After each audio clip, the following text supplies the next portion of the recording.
When people find out you eat a low-carb diet, whether it's keto, carnivore, or generally low-carb, they have questions. Usually it comes from a place of curiosity, but sometimes it takes a weird turn, like how do you poop with no fiber in your diet? We're going to answer 5 questions today. I think the most common question I get when people find out I eat this way, especially when I lean towards the carnivore side, is, isn't that expensive? And that's a relative question. I used to spend $600 a month at McDonald's, and that is expensive. I realized I could be spending that much money on eating ribeye steaks nearly every day, or New York strips, which are definitely my favorite steak. And the question I had to ask myself was, which one of these options is going to make me feel better short-term and long-term? It's definitely not going to be the McDonald's. That's what led me to getting fatty liver disease. And switching to the low-carb diets is what got me out of fatty liver disease. And that's not to say that a person has to eat ribeye steaks, New York steaks, or the top filet mignon. The idea is you can get away with eating ground beef. And that's not to say that everything has to be grass-fed, grass-finished. The best option that you can afford. If all you can afford is ground beef, that's a great start. Eating ground beef, if that's what you can afford, is going to be better than eating Doritos and ice cream. For me, I go to my local butcher. Typically, my go-tos are going to be regular ground beef, or in the States, I believe that would be 80-20. I usually get a box of New York strips. Those are kind of like my cheat steak. Those are my really, really tasty steaks. That's not an everyday thing for me because they're $94 a box for a 5-pound box. With that, I'll typically get 1 or 2 boxes of flat irons if they have them. If not, I usually order them so that I can pick them up. They're a nice, well-marbled steak. They're usually smaller. I might get anywhere from 12 to 16 in the same 5-pound box. From what I understand, it's kind of like the chicken tender of a steak. You know, it's like the underpeck kind of thing. But for me, they're super beefy. They have that marbling that I'm looking for. Tasty, a little more cost-effective, and more fat than something like a sirloin, but in sort of the same ballpark price-wise as a sirloin, which for me is about $52 per box. Again, 5-pound boxes that I buy from my butcher. Another solid staple is bacon that I get from the same butcher, not pumped full of sugar, not pumped full of garbage, just old school cured, delicious, decently thick cut bacon. So those are my staple cuts of beef, and I supplement that with a lot of eggs. I'm actually kind of looking now to find something that is more free range, not the store-bought stuff. Some days I'm doing a lot of omelets. Some days it's a lot of like scrambled with cheese. Another meal that I'm looking forward to giving a go is going to be Eggs Benedict, but instead of using an English muffin, I'm going to use a little breakfast sausage patty, homemade hollandaise sauce. So all in, I'm probably looking at a budget that would be very similar to the way that I was eating before, except now I feel incredible instead of feeling like 5 pounds of crap stuffed in a 2-pound bag all the time. I'm not spending $600 a month at McDonald's. I'm not spending $4 to $8 on energy drinks plus coffees every day because I don't feel that I need that extra energy boost because I don't feel like crap all the time. Second question, weird one. How do you poop with no fiber in your diet? Well, I do get some fiber in my diet, but that aside, for the most part, I do it like you do. I sit down and I scroll through TikTok or YouTube shorts, look at memes. There's a lot less matter leaving my body because my body is actually utilizing a lot more. I do find that in the times where I've failed and gone back to eating worse, there's a lot more there. The body's not using as much when it's McDonald's and processed garbage. But when I'm eating clean, I'm eating eggs, I'm eating steak, I'm eating pork, mostly meat, still a lot less matter coming out. Body's utilizing a lot more of it. So as an added bonus to offset some of the cost of the diet itself, there's a lot less toilet paper being used. That's a little victory. Common question number 3, is this sustainable? I think the short answer is yes. The honest truth is it depends on the individual. The Canadian Inuit have been doing this kind of a diet for 2 millennia now. And before they started adopting a more standard American diet, they never had any real semblance of cancers. They never had heart disease. They never had diabetes. Betas. These numbers are skyrocketing in that community, and we see it in other places in the world too, where these sorts of foods become more available where they were not before. People get away from their traditional diets, which throughout history were very meat heavy. This is the result. Illness, sickness. As for me individually, it's hard to say. I mean, I found this way of eating because I was having a lot of health issues. When I had a food intolerance test and an allergy test done, I found out that I was eating a lot of things that I just should have been avoiding entirely, like chicken.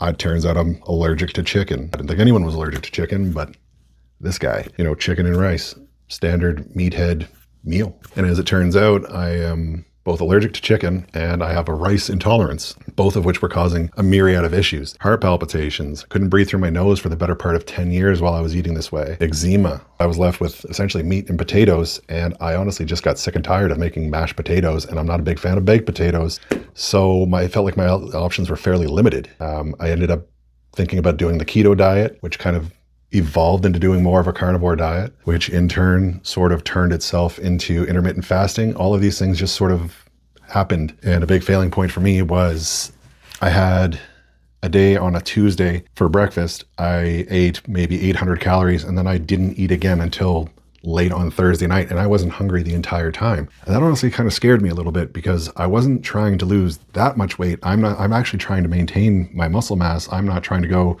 catabolic and look like a marathon runner. I want to look like a sprinter. And in order to do that, you still do need to feed the body. So for the question being asked, is this diet sustainable for me? It depends on which one we're talking about. Some days are more carnivore, some days are more keto, which carnivore is keto. For me, I fluctuate between more carnivore days, more keto days, and some days are low carb if I feel like I need them. I look at the cues that my body's giving me. If I want to have a more carnivore day, I have a more carnivore day. If I want to have some carbs, whether it's because I think I have a big workout tomorrow or I'm trying to refeed from a big workout, whatever I feel like I need that day, I just listen. Where I don't go is I don't go off the rails and have a massive carb day because, again, I'm not trying to go down that road. And I have found for the most part that a lower carb approach works better for me. As when I go to the gym, I still want to get that pump. I want to feel that, on lower body days when I'm doing squats, if I'm doing deadlifts, pump isn't as important to me. I'm not training legs, I'm training squats, I'm training deadlifts. I train more for strength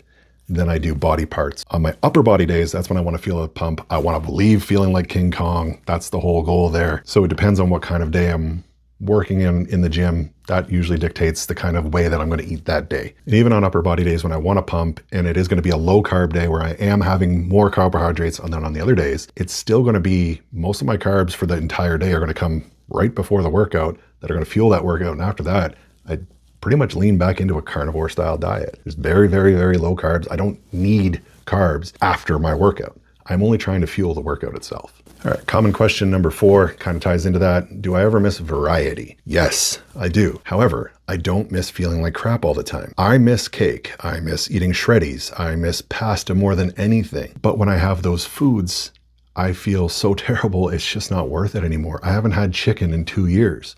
As a result, I'm allergic. I will throw it up. Same with shreddies. I miss shreddies. I ate shreddies growing up every day of my life until I became allergic to wheat. Now, pasta, shreddies, those are out. If I eat pasta and I eat shreddies, I can get it down. I'll be fine. It's not anaphylaxis, but what happened is it's like there's an elevator or a conveyor that starts at my belly button and it just goes, whoop, out it comes. The shreddies come out cold, just this cold sludge. It's not a party.